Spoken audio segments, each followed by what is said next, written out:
Hello, I'm Karen Stathoplos, and today I'm going to be reading you two sections from Stephen King's The Dead Zone. It's one of his earlier books, and I love it. And there is also a really wonderful movie starring Christopher Walken, if you have any interest in seeing this after, that is just excellent. So I'm going to read you a little bit about the general idea of it, in case you don't know. Johnny Smith is an ordinary young man with an engaging grin, a talent for teaching, and a new girl. As he takes Sarah to a carnival, life looks very good. But is his bizarre run of luck on the Wheel of Fortune really a blessing? A few hours later, an accident slams Johnny Smith into a coma that will last 4.5 years. In 4.5 years, a lot can change. When Johnny wakes up, his girl, his career, and his youth are gone. But the tragedy of his loss is nothing compared to the horror of his gain, for Johnny Smith can now scan the minds, the pasts, and the futures of certain others through a single touch. So, I'm going to read you two sections from The Wheel of Fortune. They're at the carnival, Johnny and Sarah. Sarah glances at her watch. Hey, it's getting late, Johnny, and tomorrow's a school day. Yeah, but at least it's Friday. You doing anything Saturday, he asked, suddenly diffident. I know it's short notice, but I have plans, she said. Oh, and she couldn't bear his crestfallen expression. It was really too mean to tease him about that. I'm doing something with you. You are? Oh, you are. Say, that's good. He grinned at her and she grinned back. You're feeling good, Sarah, feeling happy. Isn't it fine? Said a small voice in her mind. Yes, it is. She went up on tiptoe and kissed him quickly. She made herself go on before she could chicken out. It gets pretty lonely down there in VZ sometimes, you know. Maybe I could sort of spend the night with you? He looked at her with warm thoughtfulness and with a speculation that made her tingle deep inside. Would that be what you want, Sarah? She nodded. Very much what I want. All right, he said, and put an arm around her. He hugged her tighter against him. Then it's my lucky night. They were passing the Wheel of Fortune at the carnival as he said it, and Sarah would later remember that it was the only booth still open on that side of the midway for 30 yards in either direction. Hey, hey, hey, if you feel lucky, mister, spin the Wheel of Fortune. Turn dimes into dollars. It's all in the wheel. Try your luck. One thin dime sets this Wheel of Fortune in motion. Johnny swung back at the sound of his voice. Johnny? I feel lucky, just like the man said. Unless you mind. No, go ahead. Just don't take too long. No, not long. He looked at the pitchman. The midway behind them was almost completely empty now. Try your luck, young man?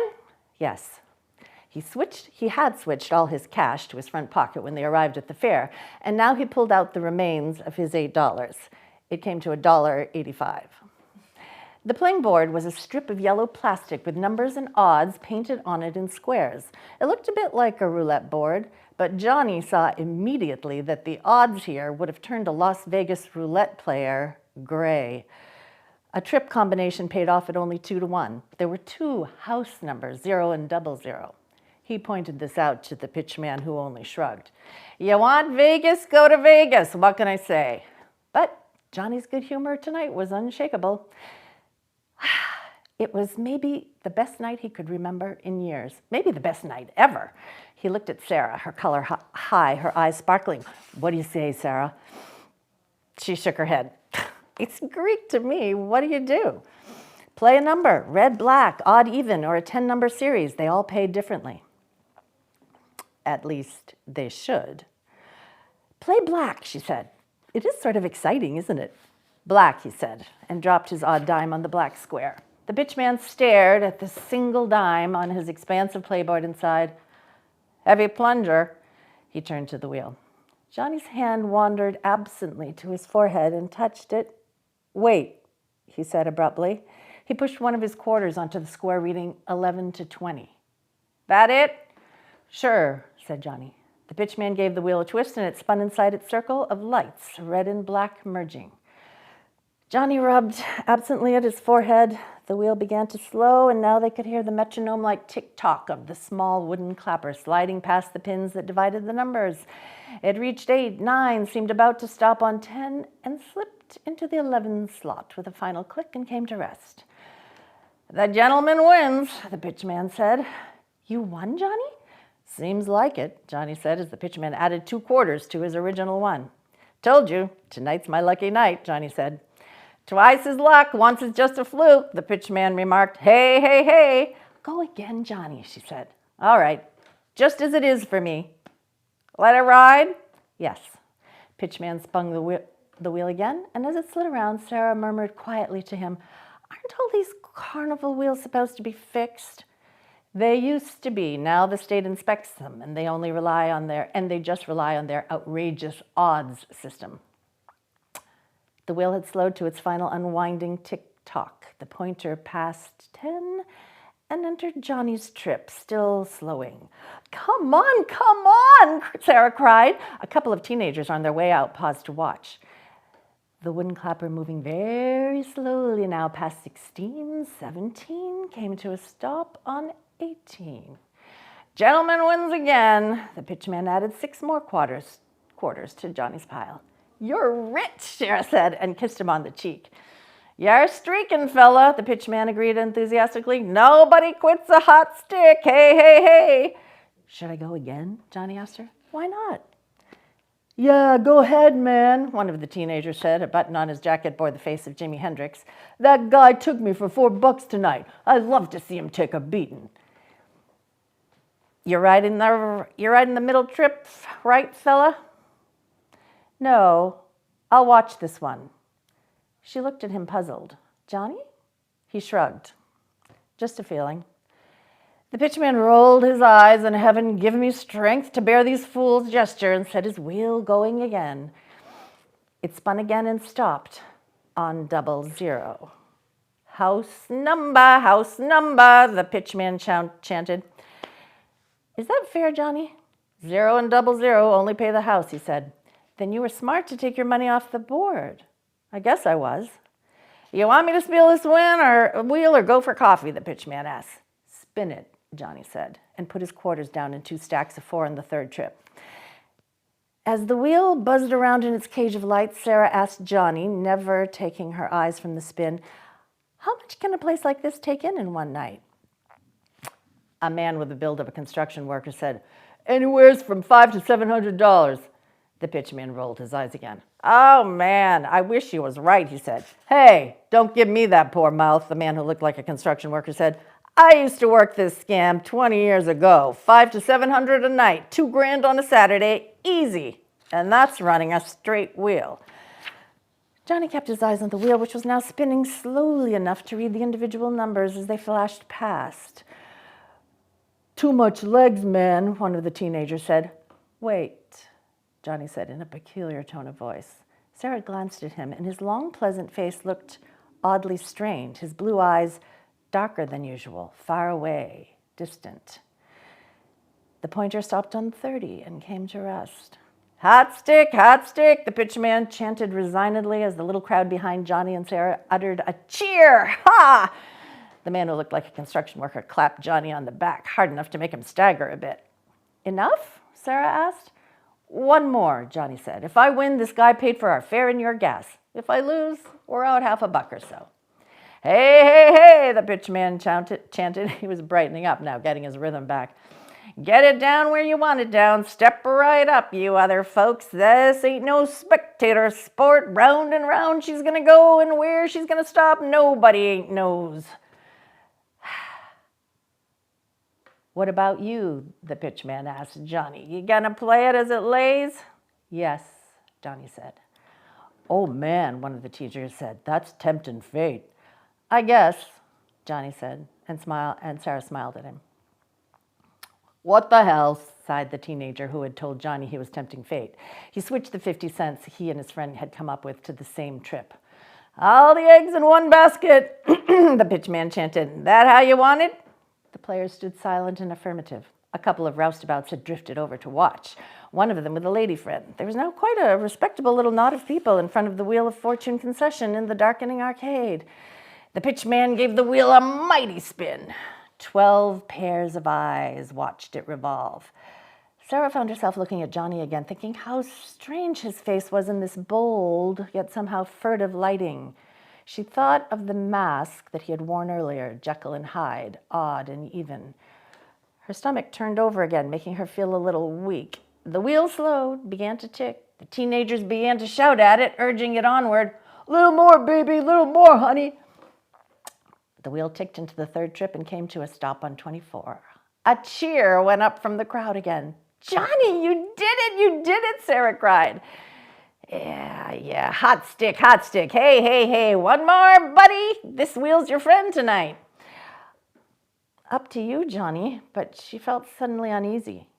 "Go on, man," the teenager with the Jimi Hendrix button urged. "I love to see this guy take a beating." "Okay," Johnny said last time.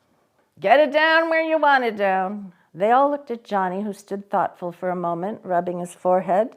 His usually good-humored face was still and serious and composed. He was looking at the wheel, and his fingers worked steadily at the smooth skin over his right eye. "As is," he finally said. "Oh, man, that's really tempting it. He's hot. I'll tag along with you, long, tall, and ugly." The teenager with the button glanced at his friend, who shrugged and nodded. "Okay," he said. "We'll stick to." The wheel spun. Behind them, Sarah. Cold sweat stood out on her face. The wheel began to slow in the first trip.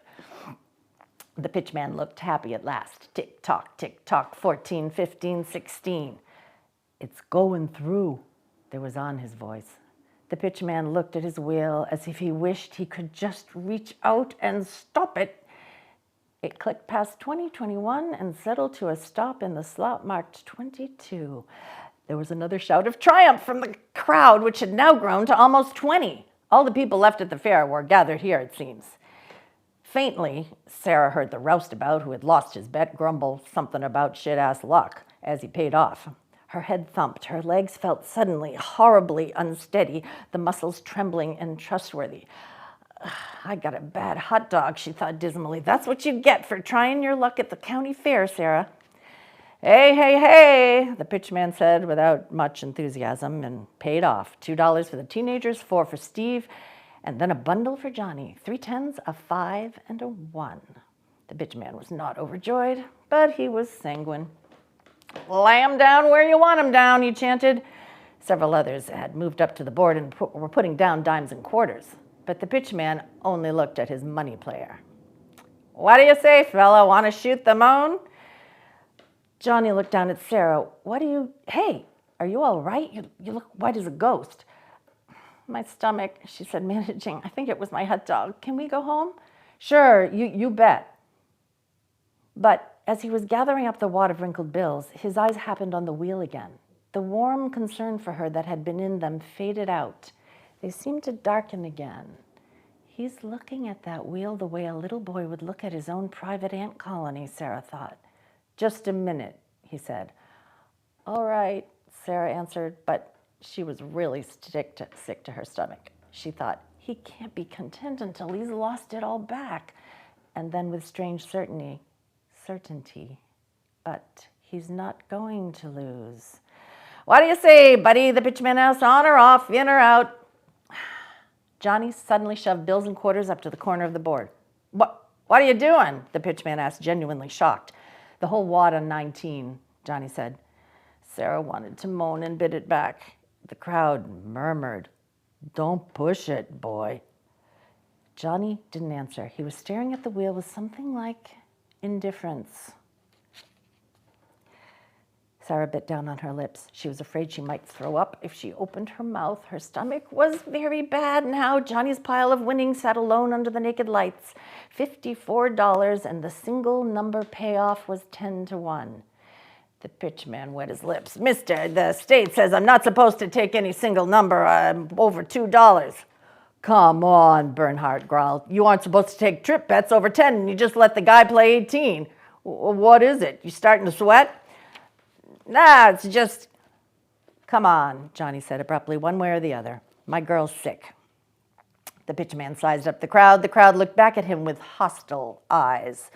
It was bad. They didn't understand that the guy was just throwing his money away and he was trying to restrain him. The crowd wasn't going to like it either way. Let the guy do his headstand and lose his money. Well, he said, as long as none of you is state inspectors. He turned to his wheel. Round and round she's going to go, and where she's going to stop ain't nobody knows. He spun, sending the numbers into an immediate blur. For a time that seemed much longer than it actually could have been, there was no sound but the whirring of the wheel of fortune, the night wind rippling a swatch of canvas somewhere, and the sick thump in Sarah's own head.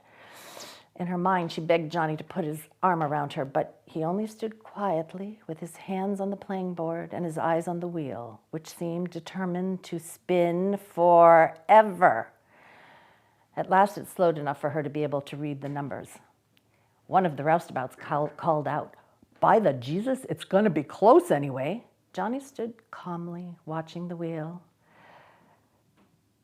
And now it seemed to her that his eyes were almost black. Jekyll and Hyde, she thought, and was suddenly, senselessly afraid of him. Ticka, ticka, ticka. The wheel clicked into the second strip, past 15, 16, clicked over 17, and after an instant's hesitation, 18 as well. With a final tick, the pointer dropped into the 19 slot. The crowd held its breath. The wheel revolved slowly, bringing the pointer up against the small pin between 19 and 20.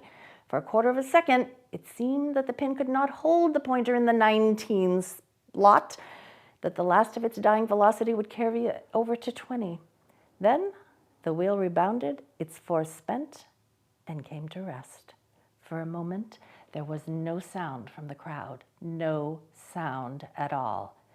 Then one of the teenagers, soft and odd, "Hey man, you just won $540. I'd never seen a run like that, never. That's from the section before Johnny's accident. This is after he wakes up from the coma, 4.5 years later. He's lost Sarah. She's married now, but she comes to visit him in the hospital, trying to explain that she didn't want things to work out that way, but she loves the man that she's married with. And Johnny's trying to make her feel good. He smiled. 00, house spin. Hey, you remember that? I clobbered the wheel, Sarah. Yes, you won over $500. He looked at her, still smiling, but now the smile was puzzled. You want to know something funny? My doctors think maybe the reason I lived was because I had some sort of head injury when I was young, but I couldn't remember any, and neither could Mom and Dad. But it seems like every time I think of it, I flash on that wheel of fortune. I'm married now. I guess you knew that. Dad told me. I don't think I could have waited, Johnny. 4.5 years is a long time. Yes, it is, he said. It's a hell of a long time. I'd like to hear about your kid, Johnny said. No offense, huh? He's a peach, she said, smiling. He's 7 months old now. Bring him in sometime. I'd like to see him. I will, Sarah said, and they smiled at each other falsely, knowing that nothing of that kind was ever going to happen. Johnny, is there anything you need? Only you, babe, in the last 4.5 years back again, was in his mind. Nah, he said, you still teaching? Still teaching for a while yet, she agreed. Still snorting that wicked cocaine? Oh, Johnny, you haven't changed. Same old tease, he said, and the silence fell between them. Can I come see you again? Sure, he said, that would be fine, Sarah. Sarah, you did the right thing. Did I? She asked. I'm sorry to cry. Not very cheery for you, huh? It's all right, he said. You want to get off that cocaine, baby, your nose will fall off. Same old Johnny, she said. Suddenly she bent and kissed his mouth. Oh, Johnny, be well soon. He looked at her thoughtfully as she drew away. Johnny? You didn't leave it, he said. Leave what? She was frowning in puzzlement. Your wedding ring. You didn't leave it in Montreal. He had put his hand up to his forehead and was rubbing the patch of skin over his right eye with his fingers. His arm cast a shadow, and she saw something very like superstitious fear that his face was half light, half dark. It made her think of the Halloween mask he had scared her with. She and Walt had honeymooned in Montreal, but how could Johnny know that? Well, unless maybe Herb had told him. That was certainly it. But only she and Walt knew that she had lost her wedding ring somewhere in the hotel room. No one else knew because he had bought her another ring. She was too embarrassed to tell anyone. How? Johnny frowned deeply, then smiled at her. It wasn't sized right, he said. You were packing. Don't you remember, Sarah? He was out buying something and you were packing. He was buying, don't know. It's in the dead zone. Dead zone? He went out to a novelty shop and bought a whole bunch of silly stuff as souvenirs. But Johnny, how could you know I lost my... You were packing. The ring wasn't sized right. It was a lot too big. You were going to have it taken care of when you got back. But in the meantime, you stuffed it with toilet paper. There was no question about the fear now. It was coiling lazily in her stomach like cold water. He's got the same look in his eyes, the same cold, amused look that he had when he was beating the wheel that night. What happened to you, Johnny? What are you? The blue of his eyes had darkened to near violet. It slipped off your finger, he said. You were putting his shaving stuff into one of those side pockets, and it just slipped off. You didn't notice it till you didn't notice you'd lost it till later, so you thought it was somewhere in the room. Boy, you two turned that room upside down. It's still in the suitcase pocket all this time. You go up in the attic and look, Sarah, you'll see. How could you know about my ring, Johnny? Sarah goes home. She has a million things to do. People are coming for dinner. She has to pick up her child. She went up to the attic and took down the suitcases. She opened the first, felt through the elasticide pouches, found nothing. Likewise the second, likewise the third. She drew in a deep breath and then let it out, feeling foolish and a little disappointed, but mostly relieved, overwhelmingly relieved. No ring, sorry, Johnny, but on the other hand, I'm not sorry at all. It would have been a little too spooky. She started to slide the suitcases back into place when a little voice inside her whispered, sort of a flying search, wasn't it? Didn't really want to find anything, did you, Sarah? No, she hadn't really wanted to find anything. And if that little voice thought she was going to open all those suitcases again, it was crazy. She pulled all 3 suitcases out again. And this time she searched the side pockets very carefully and tucked all the way down in the corner of the 3rd suitcase, she found her wedding ring. She held it up. It was still as fresh as it had been on the day Walt slipped the ring on her finger.